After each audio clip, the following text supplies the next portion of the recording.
Bonjour à tous, bienvenue pour ce nouveau partage en fait. Donc aujourd'hui, ce que l'Éternel m'a mis à cœur, c'est de partager en fait une exhortation. Et je crois qu'il y a quelqu'un qui a vraiment besoin d'entendre ça. Donc je ne sais pas à qui ça s'adresse, mais on va d'abord prier pour que l'Éternel il utilise ma bouche, qu'il utilise mes mots pour sa gloire et pour bénir chacun d'entre nous. Père Céleste, merci parce que c'est toi qui as mis ces mots dans mon cœur, c'est toi qui as mis ces paroles dans mon cœur. Éternellement Dieu, enseigne-moi à parler, je t'en prie. Je te demande, éternellement Dieu, d'utiliser les mots que je vais dire, les paroles qui vont sortir de ma bouche, qu'elles soient entièrement saintes, qu'elles soient entièrement sanctifiées, qu'elles soient entièrement à la gloire de ton nom, qu'elles puissent bénir, encourager, exhorter, édifier, fortifier toutes les personnes qui vont entendre ce message, parce que je sais que ce message s'adresse à des personnes en particulier, des personnes que tu aimes, des personnes que tu veux bénir. Merci éternellement Dieu parce que tu exauces mes prières. Et Seigneur, je te prie afin que tu me pardonnes tous mes péchés. Pardonne-moi et pardonne-nous, Seigneur, à nous tous qui sommes connectés pour entendre cette parole. Pardonne-nous nos péchés, pardonne-nous toutes les fois où nous avons pensé, parlé et agi d'une façon qui ne t'a pas glorifié. Seigneur, nous sommes tes enfants, nous voulons te bénir, nous voulons te glorifier, nous voulons t'exalter et te remercier pour tout ce que tu fais dans nos vies. Que toute la gloire te revienne. Dans le nom de Jésus. Amen. Alors, en fait, je vais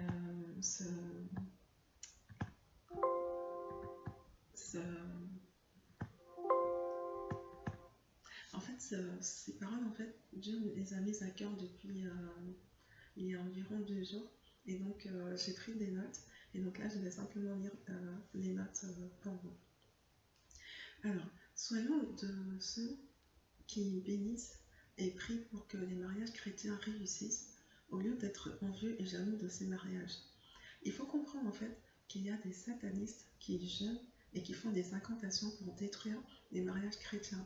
Donc en fait, il y a des serviteurs du diable, donc des satanistes et autres personnes qui sont dans l'occultisme, qui prient, enfin ce ne sont pas des prières, mais ce sont des incantations, et qui jeûnent pour détruire les mariages chrétiens, pour détruire les mariages qui honorent Dieu et qui glorifient Dieu. Et donc nous qui sommes des enfants de Dieu, nous qui sommes des enfants de lumière, en fait ne soyons pas de ceux qui aident les œuvres des ténèbres à avancer à cause de nos mauvaises attitudes, de nos mauvaises attitudes intérieures. Et si tu vois ton frère ou ta soeur se marier avant toi, réjouis-toi sincèrement pour lui, pour elle.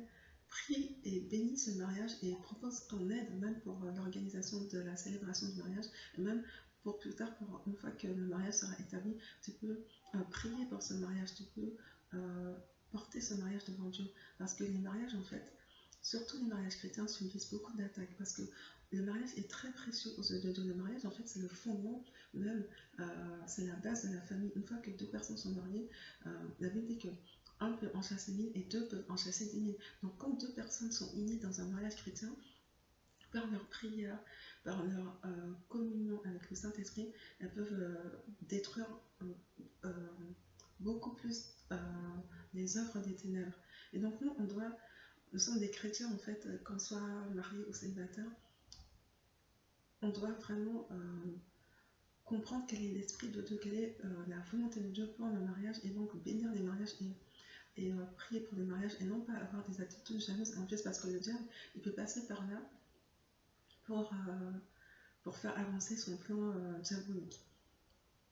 Et donc en fait l'Éternel ton Dieu, l'Éternel notre Dieu, il te récompensera en voyant que tu participes à l'édification de son royaume. Et quand un mariage chrétien, en fait, c'est toute l'Église, c'est tout le corps de Christ qui est béni. Et le monde est impacté parce que nous avons vraiment besoin de voir des mariages chrétiens qui réussissent. Parce que malheureusement, en fait, il y a tellement de mariages qui sont attaqués, qui subissent des pressions intérieures et extérieures. Et donc, nous, si on peut apporter notre pierre à l'édifice en bénissant les mariages, en priant pour les mariages pour que l'Éternel vraiment apporte sa gloire, apporte sa grâce, apporte sa paix, et bien, gloire à Dieu, parce que vraiment, on sera, de toute façon, déjà, on va se sentir heureux en faisant ça, et en plus, on sera nous-mêmes bénis par Dieu en faisant ça.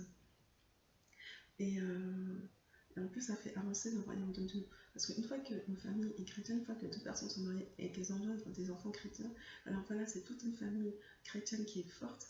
Et ensuite, plusieurs familles chrétiennes fortes, ça fait une église, euh, ça fait un corps de Christ fort, ça fait une église forte. Et c'est vraiment le plan de Dieu. La prière de Jésus, c'était Père, que ton règne vienne et que ta volonté soit faite sur la terre comme elle est faite au ciel. Au ciel, dans le plan de Dieu, tout le monde est fort. Dieu est fort, Jésus est fort, les hommes sont forts. Et Dieu veut une église forte sur cette terre.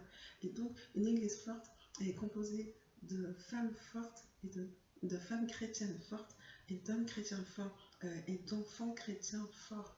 Nous avons tous besoin d'être forts en Jésus. Et plus la famille est forte en Jésus, plus le mariage chrétien est fort en Jésus, et bien plus le royaume de Dieu est fort. Et c'est vraiment ce que Dieu veut pour nous.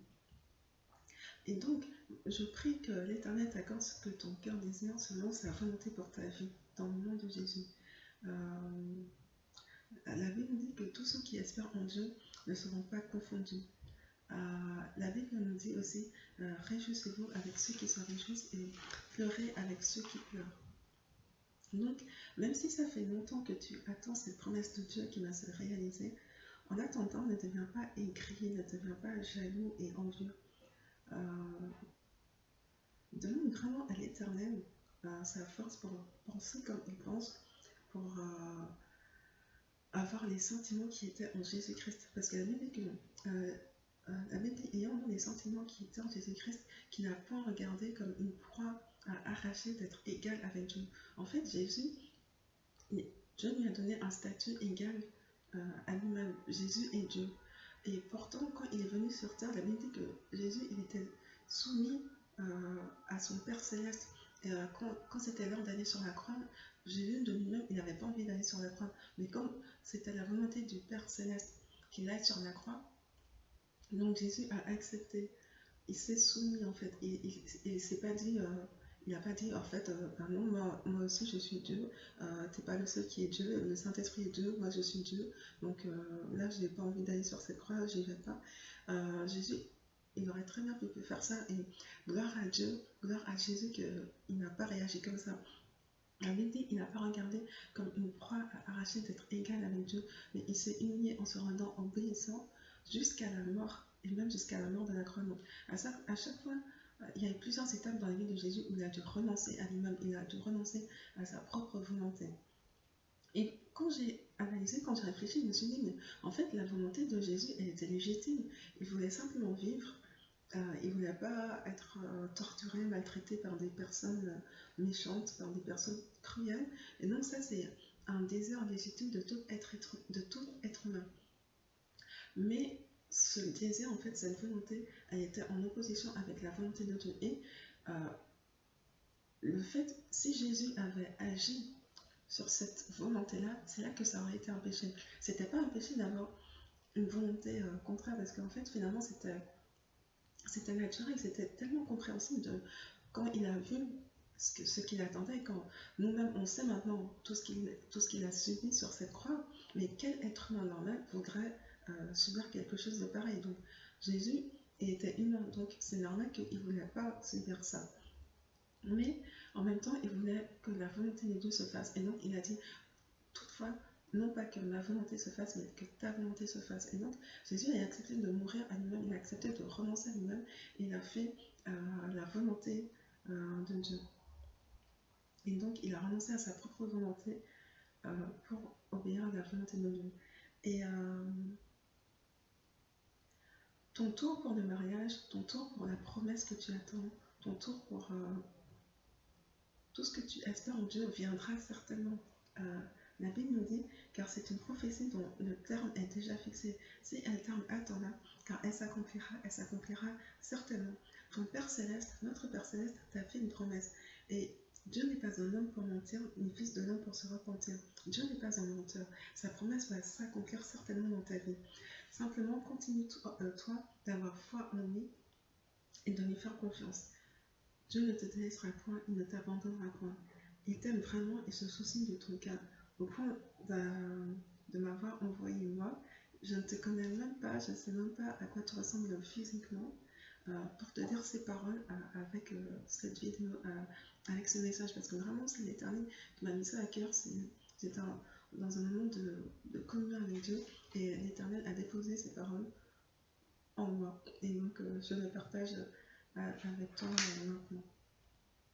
Et donc sa parole va, va s'accomplir dans ta vie. Tiens ferme. Nous servons un Dieu fidèle. Donc, et toi aussi, quand tu seras marié, tu apprécieras grandement qu'on prie pour ton mariage et qu'on bénisse ton mariage. Jésus a dit, tout ce que vous voulez que les hommes fassent pour vous, faites-le de même pour eux, car c'est la loi et les prophètes. Et vraiment, c'est une vérité. On récolte ce qu'on sème. Donc tu sèmes aujourd'hui et tu récolteras demain. Donc voilà, c'est ce que je voulais te dire. Vraiment, sois béni en abondance. Demeure béni. Que la paix de l'Éternel soit avec ton esprit. Que la paix de Dieu soit avec toi. Et sois béni, encouragé et fortifié. Dans le nom de Jésus, tous ceux qui espèrent en Dieu ne seront pas confondus. Sois béni.